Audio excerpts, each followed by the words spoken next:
Now, as we look ahead to 2026, companies are discovering how to harness AI for transformative growth, creating clear benchmarks and strategies that enable them to thrive in an evolving business landscape. Talk to us about what unique value AI has actually brought to companies that are successfully implementing it.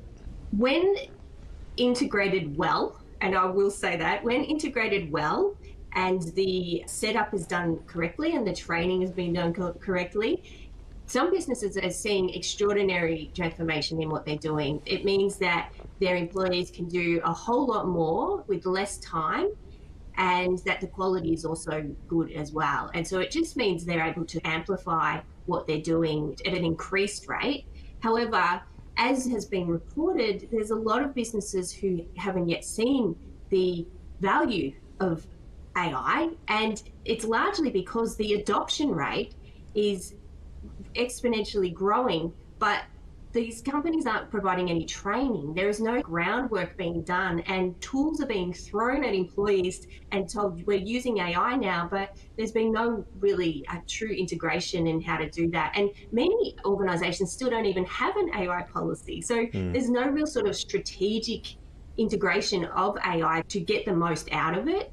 And so the companies that are doing it very well have done that groundwork, but they also leave a space, a safe space where their employees can innovate and experiment with their tasks and do things in a new way, but in a safe way as well.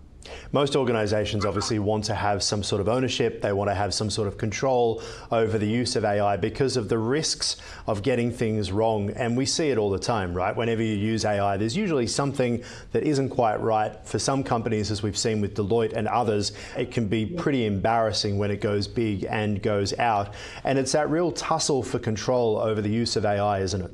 Oh, absolutely. And look, I went to the Marketing AI conference earlier this year in Cleveland, Ohio, and one of the key things around that was saying that you need to have those safeguards in place. So even creating roles now that are verification checkers and editors, so that there is some level of quality control before things come out. Because just because something is faster and cheaper doesn't mean it's better.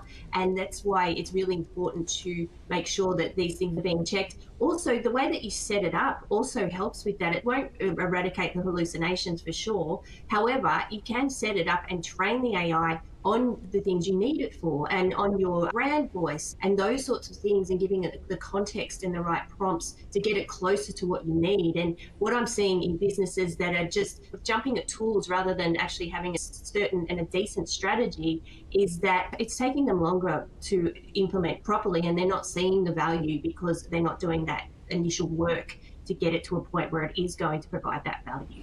Yeah, and we've been reporting as well that there are surveys across the United States in particular where organisations, companies are saying, look, we're being told about this promise, we're seeing that it's the next best thing, we think it probably is, we're throwing everything at it. We're not seeing the transformative change we're being warned is going to completely change the way organisations operate. Do you think that will ramp up in 2026, or do you think that there really is just a limit to AI until generative AI comes about?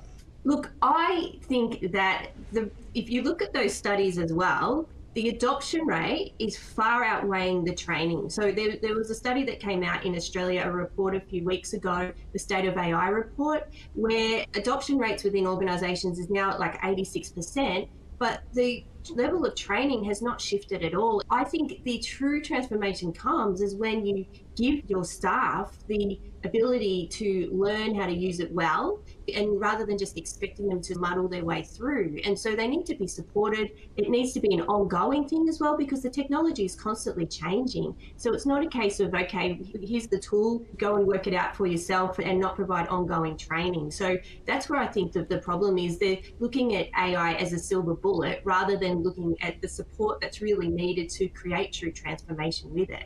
So I think if the training levels increase and the back-end support increases and organisations take a more strategic approach to AI integration, yes, that transformation will come, and I hope it improves next year for sure. Does it surprise you that businesses are in this situation though? Because many saying that unless there is a tailored, I guess, model for them, they don't believe that it actually works, that it's too general for their needs. What's your response to that? It does make sense to create your own AI for your own organisation, absolutely, if you have the money to do that, because it will be as tailored as possible to your needs. However, you can tailor, when you subscribe to certain tools, you can tailor it. You can customize it to your needs by using the different features that it has. But you need to spend that time doing that. So it's not always about the prompts, it's about setting it up with context and example documents and continuing to train it with examples as well to make sure that it does what you need. If it's generic, it's because you're approaching it in a generic way.